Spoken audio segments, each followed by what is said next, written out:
বিটিচিৰ পৰিষদীয় নিৰ্বাচনক লৈ মন্ত্ৰী ইউজিপ ৰহমৰ প্ৰতিক্ৰিয়া বিজেপিয়ে 2025ৰ পৰিষদীয় নিৰ্বাচনত অকলেৰ প্ৰতিদ্বন্দ্বিতা কৰাৰ ঘোষণাৰ পিছতে জোকাৰৰ সৃষ্টি হৈছে ইউপিপিএলত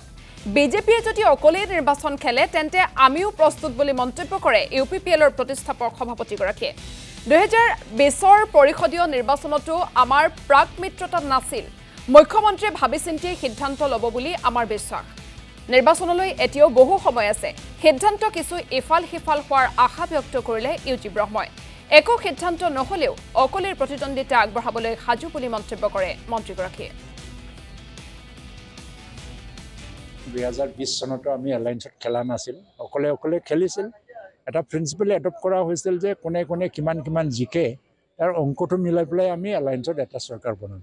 এইবাৰো নতুন কথা কোৱা নাই আৰু মুখ্যমন্ত্ৰী ডাঙৰীয়াই তাৰ মানে যেটো পাৰিদৰ্শিকতা বা এটা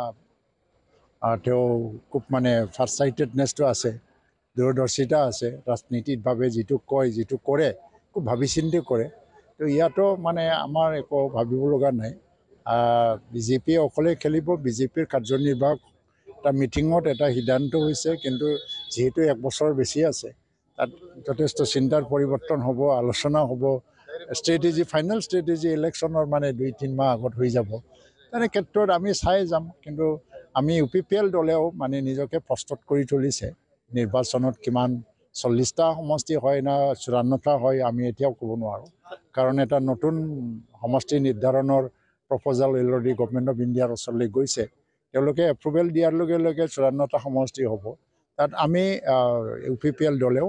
নিজকে প্ৰস্তুত কৰি তুলিছো আমি বিটিচি অঞ্চলত যদি অকলে খেলিব লাগে তেতিয়া অকলে খেলি যাম